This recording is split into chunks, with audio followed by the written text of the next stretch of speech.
Scotland, and I turned the page when, to my astonishment, there was a photograph of me. And what it said was, Kenneth Griffith, that's me, is 79 today. And, of course, there was no one on this train to Scotland I could tell. You know, I wanted to say, hey, look at that, isn't that extraordinary? But I didn't. I got enough cheek to do it, but they didn't look all that. That's a pity, that would have got a good laugh. No. We've got an immense number of models. And, you know, this is not the place, perhaps, to give my definition of a model, but cannot look or see beyond their noses.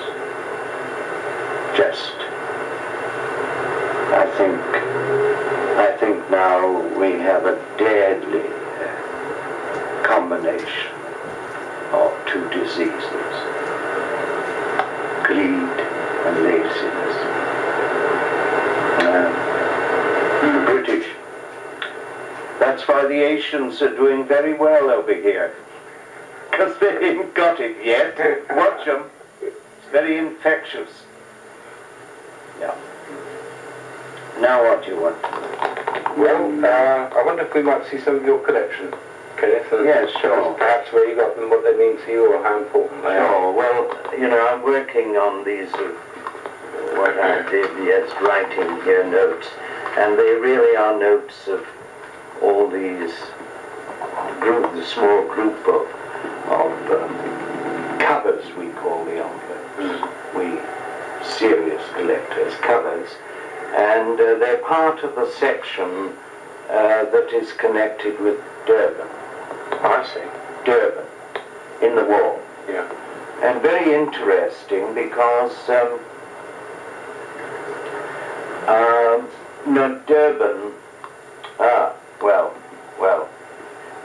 it's difficult to explain it, you know, in detail, but Durban was one of the two main ports in South Africa, and the main one used was Cape Town, because the troop ships and the supply ships would come down the west coast of Africa from Britain, and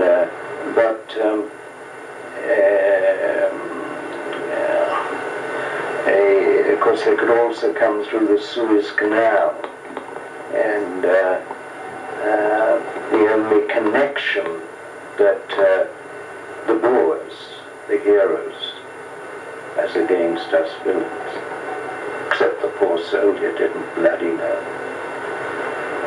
People like Salisbury and Chamberlain, Cecil Rhodes, those bastards knew what we were doing. And, but we're not even clear about who are our heroes, who are our villains, are we? We are such an ignorant pack. I'm not saying the French aren't equally ignorant, and the Germans equally villainous. Yeah, that's not my prime concern. So, at Durban, when we overwhelmed the two Boer republics, they had no access to the sea except through Lorenzo Marques.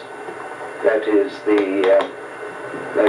the Portuguese colony at that time that gave them a sort of access into the Transvaal so that they could get supplies. But of course they were severely handicapped. And Portugal, being part of this financial, money-grabbing lot of nations, for those reasons, they are referred to as Britain's oldest allies. So they were not unprejudiced and did what they could to harm the independent republics, who we were attacking, incidentally, for one reason only, because there was gold under Johannesburg. And when President Kruger, that's why I'm interested in this war, and the incidentals of it which sort of saved my sanity. of being, even in the middle of great pain, being able to analyze, sort it out.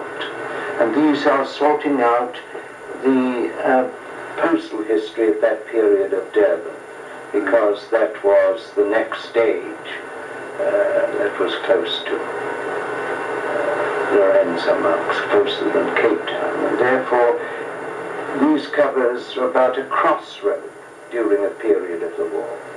Yeah, I see. So I remember you telling me that from an envelope, each envelope would have its own story. Yes, absolutely. And you could tell me all sorts of things about the envelope, the cover, I beg your pardon, from its stamp or things that have been added to it since. Well, to give you, it'd be impossible. It would take 50 years for me to tell you. But take this, for instance. Here's one here. I've got to put my glasses on.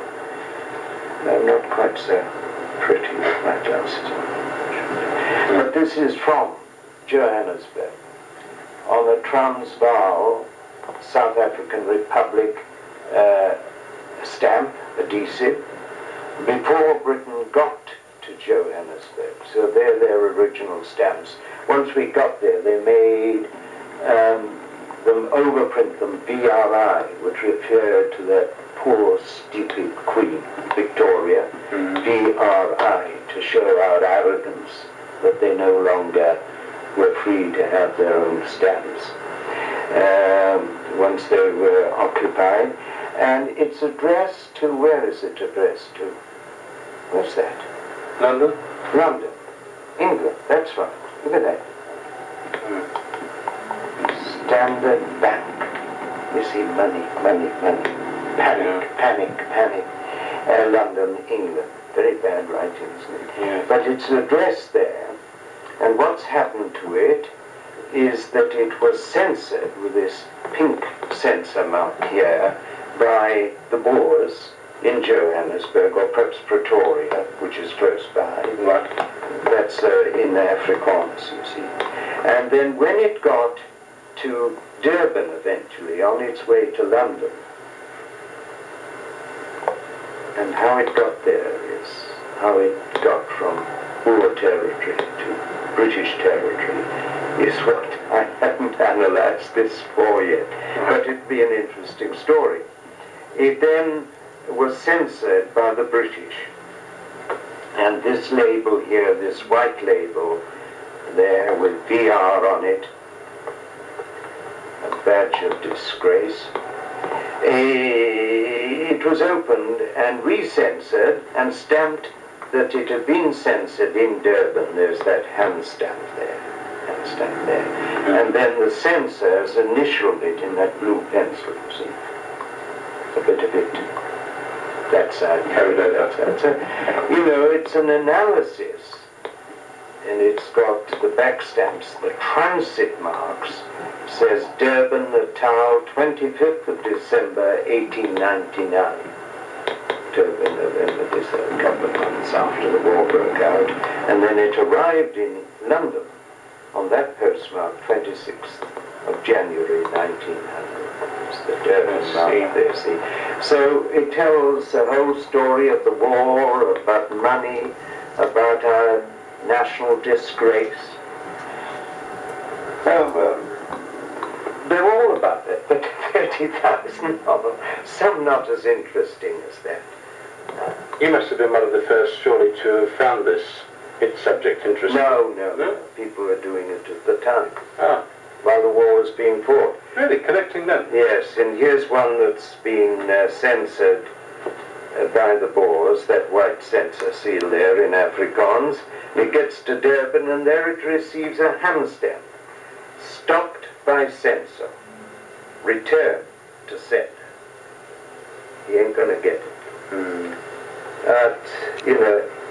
If you look at the truth, it's the same for India and Indians, and for English people, and for Welsh people like me.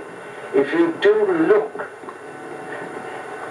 at ourselves and why we did it, and this is evidence of why we did and what we did in that war, it's fascinating to me what 100 years later, and helps me no end,